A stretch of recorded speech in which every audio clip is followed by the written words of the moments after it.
So tonight's our lesson, it's all about arguing or conflicts, because there is a saying that, two Jews, three opinions. I guess not only Jews say it, but because we're in a Jewish community, we will say it this way. Our lesson today about arguing or conversations is very important, and it's directly connected to those days, because we are in the midst of the 3 weeks of you can say even mourning, that for us, for the nation of Israel, starting from the 17th of Tammuz, a day that we lost the first tabernacle, the first tablets by Moshe, a day that Titus got into Jerusalem, walked through the first walls, the external walls of Jerusalem, and so on, till the 9th of Av, which connected directly to the destruction of the two temples, but also to the day in which we received the punishment of staying for 40 years in the desert, right after we got out of Egypt. Also, we know that the exile from Spain in the 15th century started on this day. We know the final solution of the Nazis was signed in the 9th of Av. So many things. So it's a very national, painful period of time. And our sages teach us that destruction happens first and foremost when we cannot get into a dialogue, when we do not know how to talk with each other, how to hold us all together, and when we start to argue not in the right way. Therefore, today we're going to talk about how we should argue, why we should argue, and or not. Yeah, that's what we're going to do this. Three Jews sitting in Shabbos.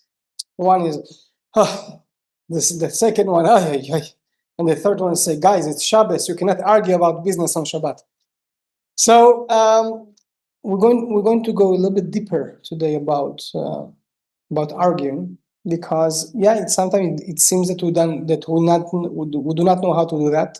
Just look at the Knesset in Israel, and how far it is from, for example, the House of Lords in England. Yeah, it's like heaven and earth, unfortunately. But actually, we have a very good examples of how to argue, and we want to touch it today. So when one person comes to a rabbi and asks him questions about halakha, and the rabbi is not sure what to answer, he always can answer, that's a great question. There are a few opinions about it, because probably he's right. We see that in question that not only religious questions, different opinions, because, for example, there's a question, how should we live, or how should we govern ourselves, right? Should we have a theocracy? Should we have democracy? Should we have monarchy? Leave Aristo aside, or Plato aside. What the Torah tells us. And even about that, you have different sages that argue. For example, Rambam would say you need monarchy. You need a king. But Abarbanel said no, a king it's a sin.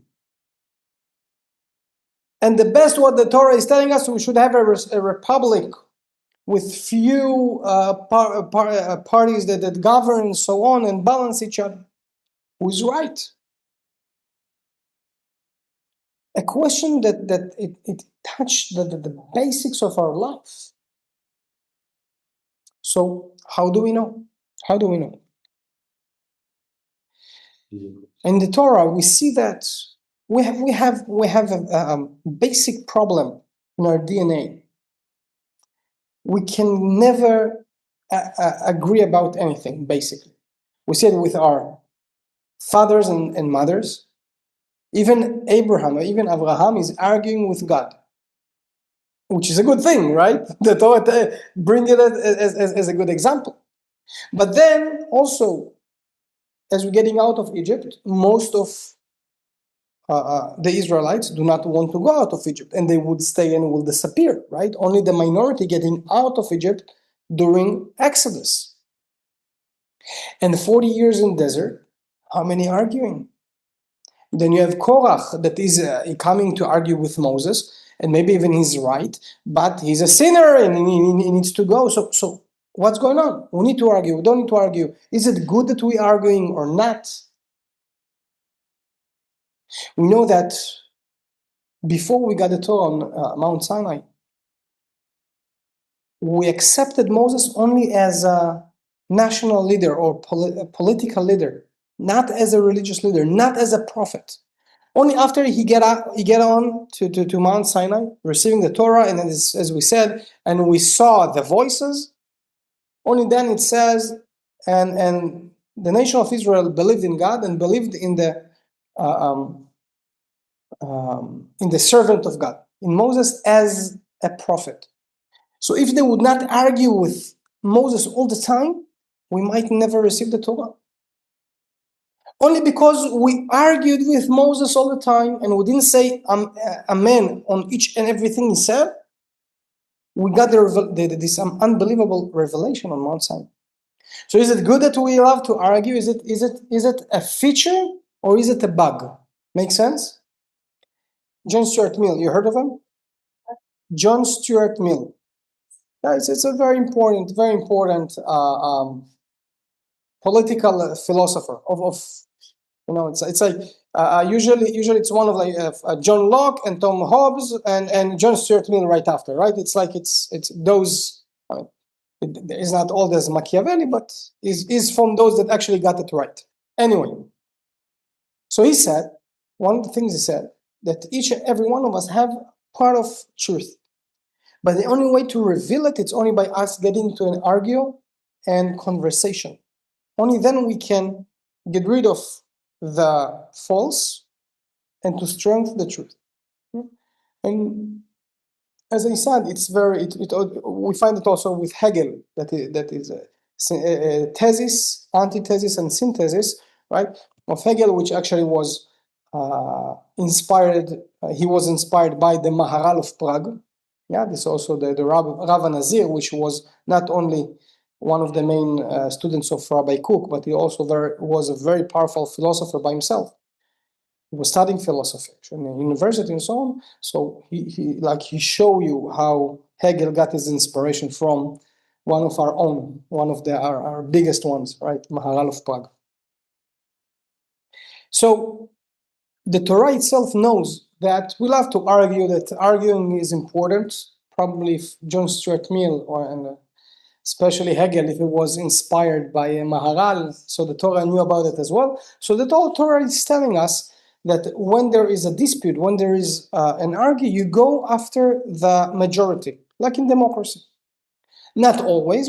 For example, one of the late sages, Rav Ashlag, is writing that there are points that you go after minority, but it's when you need a specialist. For example, a specific doctor, right, or a mechanic, a rabbi, right? This is the moment that you go to the minority and not to the majority.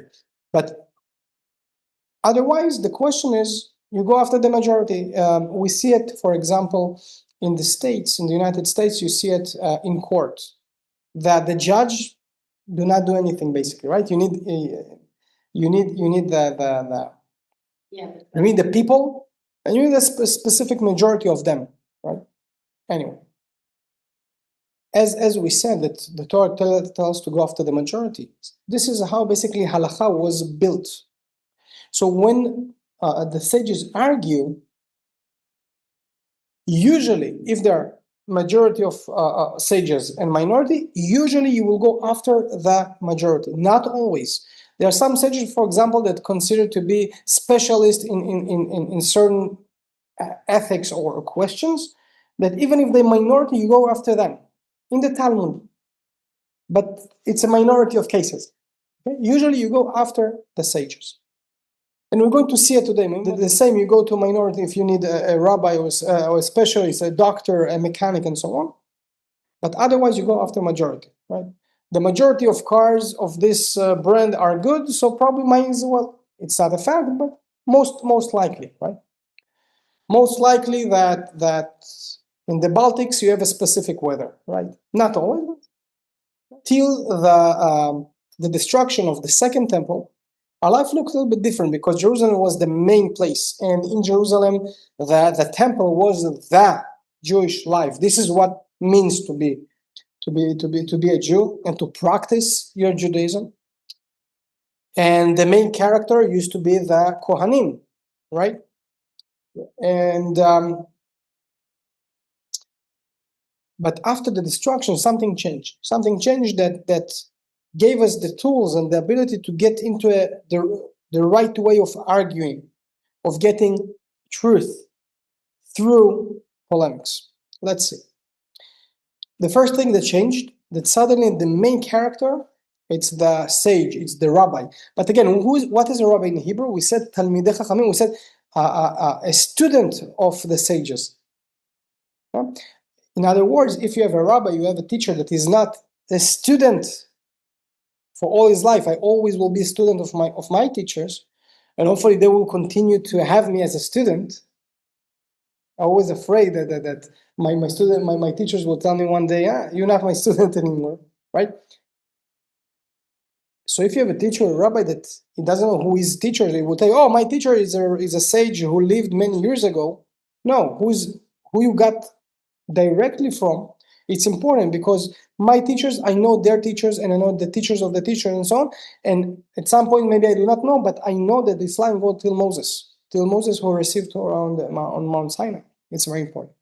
So it became the main character and not the Kohanim, not the priests. Okay. So the second thing that changed suddenly, it's not the temple or the sacrifices in the temple, but now it's the prayer and the studying the Torah. It became a separate virtue. It's something important to do. It's another thing that changed. So this third thing became that instead of Jerusalem, and again, Jerusalem is an important place, and the mount of the, but now it's becoming the house of study, Beit HaMidrash. So you have the house of congregation, which is the synagogue. Yeah, we coming, we gathering together also, but you have separate understanding of Beit HaMidrash, the house of study, which become the most important place.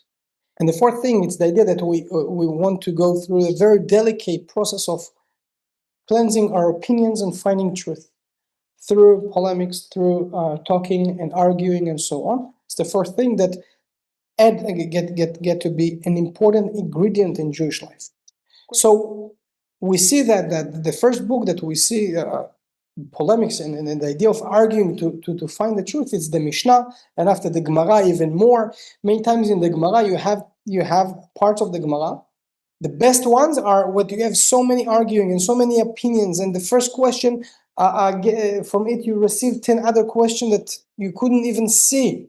You cannot see it coming, and the best part in the end you don't have an answer. You stay with no. Tell me what to do. No. But those are the books. In other words, the process is sometimes can be even more important than the than the result. Yeah? Or in other words, the result cannot approve any actions. But it's like the dictatorship. But I want to bring peace, so I will kill everybody. It doesn't work. Okay. So the idea that the Mishnah, the Talmud are so broad and so wide with their questions, it's so that even 1,000 years after, I can use it to adapt halacha to my time, because my time is different than what they had. They didn't have electricity, they didn't have cars, and so how I adapt it. I have how, because the wideness of writing in the Mishnah, in the Talmud, and the variety of opinions and so on, I can build and continue to bring continuation to practicing Torah in our day-to-day, in a more modern day. We see it, for example, that in terms of studying Kabbalah. So in the beginning of the 20th century, So they came to Rabbi Kook and told him, how come there is a yeshiva of Kabbalists in Jerusalem and they teach the writings of the Ari to a broad group of people? But this part of Kabbalah supposedly only a teacher to a student and only by hints and so on. How come it's not allowed? So he said, whatever, what you're talking about was maybe right like 500 years ago, but today it's different. We see it also with our the way we can abstractly think, right? Mathematics and physics and so on, and therefore some things that also can change in terms of study and so on. Anyway, so the Mishnah is asking, right? During the sages of the Mishnah, you had two main schools of Halacha, Hillel and Shammai. And this Mishnah, the sages who were talking about it, they ask, okay, so there's an argue between Shammai and Hillel, the house of the school of Hillel and Shammai. Usually you go after Hillel, most of times, and minority of times it's Shammai. So you can just tell me, Shammai said this is what we do, and this is what we do. Why do I need the opinion of Shammai, which we do not go with? Why do you need both opinions? Give me one of them. So it's asking, it's like, for example, there's a school that says traffic lights, you stop at red, you drive at green. The other school said you stop at red, but you drive at yellow, at brown, whatever, right? And we decided we go with the green. So why do you give me the other opinion? I don't want to know it. I don't need it. It can bring you troubles. Why do I need it? The first answer is why we need both. So the Mishnah says that look at our fathers, look at our mothers, look at our sages. Even the school that it's not how we acting, so they could swallow their pride and say, okay, we think this is how we should be. We showed you why we think so, but the majority go the other way. We also will go with the majority. So if they could, you also should. Not to have anarchy. Okay? So it's the first understanding why we need the different opinions in the Mishnah and Talmud. So even if I don't like the traffic lights and I want my own and my own colors, but this is what the majority took, right? So therefore, I would respect it because it saves my life and the life of other people. And if I will not do that, there will be chaos and death and casualties and so on. ולמה מזכירים את היחיד בין המרובים? הואיל ואין הלכה אלא כדברי המרובים. And it's important thought that when you have a majority that argue with the minority, both need to verify their opinion. The majority cannot say, oh, with the majority, go with us. They cannot do that. They need also to show you why they are right. And only then, okay, usually we'll go after the majority. So the Mishnah is asking, in such a case, why do I still need the opinion of the minority? The question.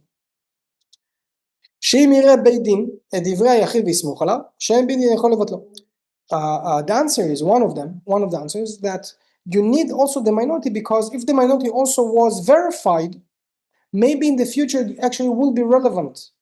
And then a rabbinical court would say, okay, we need to change something. We have to base our idea on someone from the sages. Okay? So this is why we need also to have all opinions, but also again it needs to be verified, both the minority and the majority.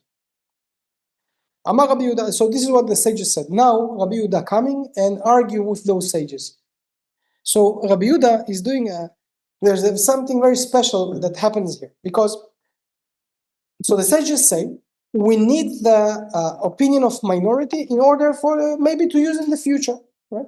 Rabbi Yehuda said, no, you need the minority, so 1,000 years from now, when somebody will come and say, I disagree with the sages and I think otherwise, we can tell him, but look, there's a minority that thought like you already and got cancelled. Therefore, you're not relevant anymore as well.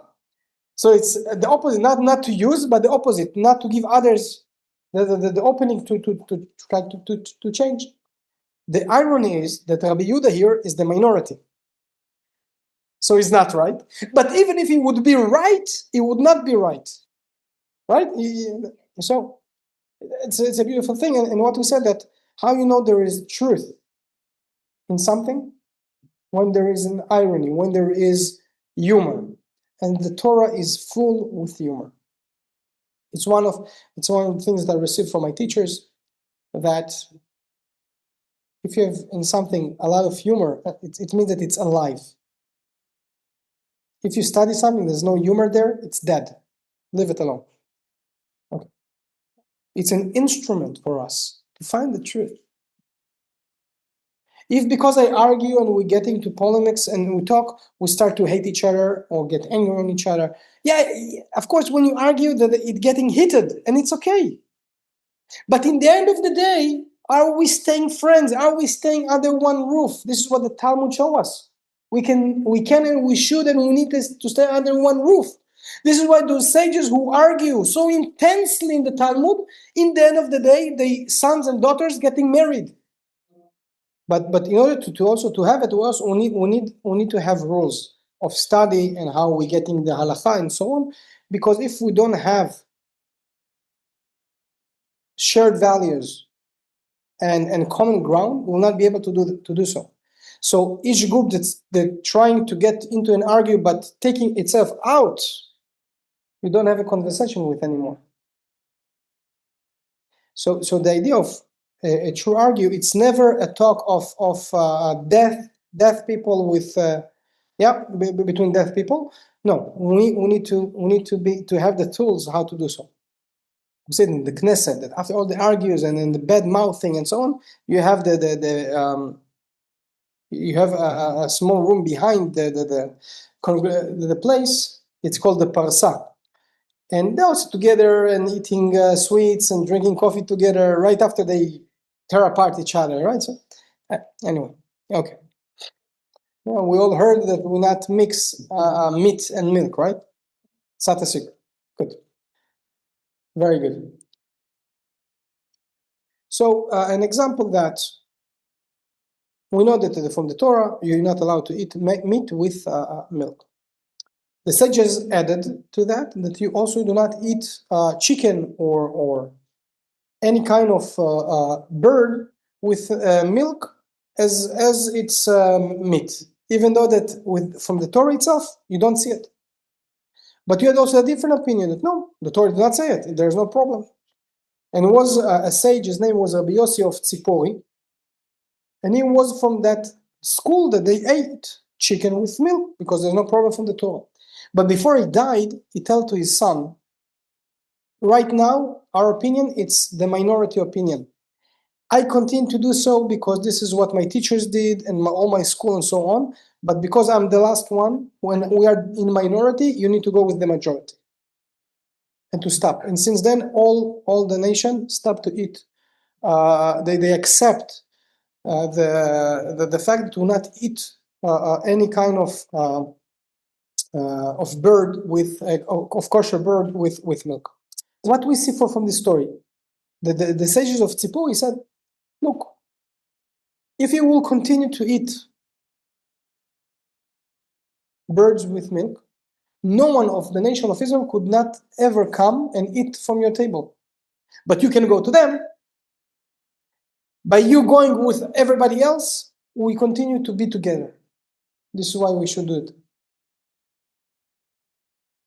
And Rabbi Brandwein, Rabbi Yehuda Tzvi Brandwein, which was the rabbi of the Union, of the Israeli Union, back then when the economy in Israel was very left.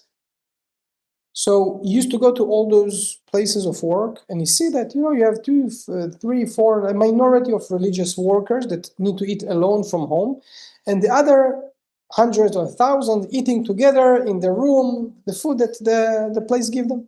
So he said, hold on, where's your unity? Make your kitchen kosher, not because you need it, but make it kosher so everybody can eat.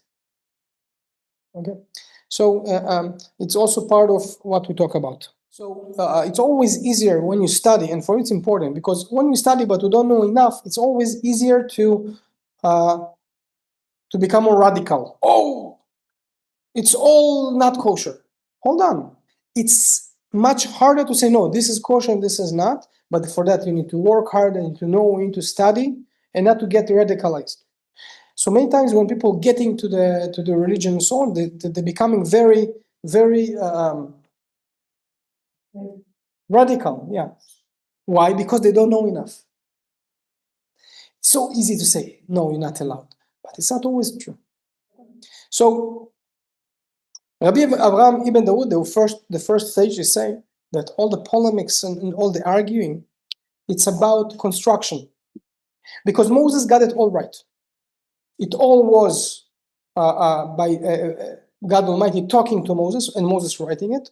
But from generation to generation, we start to lose details. And we try to find them again by those conversations and arguing and so on. This is why we have it. But all the arguing that we have as a nation, it's only about about not about the core, but about the details around. It's like we all need to be with clothes, but we have different clothes. The prayer of Ashkenazi and Sephardi with Hasidim, the words a little bit different, the melody, or even the words are the same, but in different. This is first, this is second, this is second, this is third. But the core of the prayer, Shema Yisrael and the Amidah, is the same, exactly the same. Unbelievable, right? We didn't live with each other for thousands of years because of the different exiles, and still it's the same. Unbelievable. The same Hebrew, the same, unbelievable. So this Rabbi Avraham ibn Dawood. The Rambam say that, yeah, Moses got it all, but it's up to the sages of each and every generation to figure out the right details to its own generation. There are things that was relevant then, but not today. There are things that are relevant today, but wasn't relevant back then. For example, the Talmud talking about different parts of healing. Do not listen to it. Wow, the rabbi said not to listen to the Talmud. How come? Oy, oy, oy. No, I'm standing behind my words. Because when the sages spoke about healing, they spoke considering what they knew back then. When they didn't know much, they even didn't know that you have viruses or you have. I mean, they didn't even know that why you need to wash your hands with a soap. In that, so of course there are things that's not relevant anymore, right? Okay. So the Rambam say that there is a responsibility on sages of each generation but those sages need to be connected till Moses, from teacher to a student to a okay, good. So the third sage is the Ritva, and he says that actually the polemics, the arguing, it is the Torah. It's like the Midrash telling us that Moses got to get the Torah, got up to receive the Torah, and he received 49 explanations why something is okay, and you can do that, and right after he got 49 explanations why it is forbidden. So how come? Because it's many questions are relevant in time and context, right? So I'm not allowed to turn on fire for eternity in Shabbos, but, and you always have the but, right? The BUT, you always have to save a life or something. I mean, in that sense, you need to know it, and you need to know and to figure out the truth by talking with each other, by arguing and so on. So in other words, the arguing, it's the instrument, but if it become not only an instrument, but it become my goal, I want to argue, I want to eliminate you, I want to put you down, that's a problem. It's a big problem. And again, I can argue only if I have the base, if I'm connected to Moses. If I don't have it, it's a problem.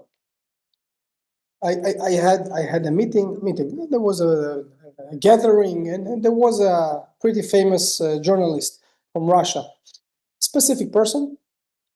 Talk about it, and at some point he got mad at me. He said, "What are you talking about? I read the Bible, but also the Torah three different languages, in French, in English, in Russian." And I took it, and I look at him and said, "You read the same book with different three translations, so you missing translation 3 times from another book that already missed the translation. So you never read actually the Torah." And he looked at me. There was a Tolstoy, probably you heard of him, Tolstoy studied Torah with a rabbi from Hebrew, yeah, for example. But also he read everything in the original language. He didn't like translations, but it's a different thing. Well, actually, we're getting to a conclusion of our lesson. I think I hope that we got the idea of arguing in a Jewish way, what does it actually means, and not to get to a bad arguing that brought us to destruction and exile. And the next week's lessons are not connected to that. We're going to talk about dreams and we're going to talk about different subjects. But at some point, I would like to get back in the future lessons to this lesson and to talk about and to show you how from the Torah itself we get to the practical halakha in our days. To show actually it's very simple, it's very logical, to show you the different ways how to get from the arguing to the practice. So in Latvia, they used to ask me, what kind of shul is it? What kind of rabbi are you? Are you Orthodox? Are you Reform? Are you Chassid? I said, no, I'm a Jew. And in my shul there, Chabad came to pray with me, and Litvaks came to pray with me, and Israelis, and Jews from Germany, Jews from Russia, and from France, and from the States, and from Canada. And most of them felt at home, Baruch Hashem. And if you study the Torah, and studying the Torah did not bring you closer to become more optimistic and more open to other opinions, something wrong in the Torah that you study. It's not my Torah. It's not the Torah that we got on Mount Sinai.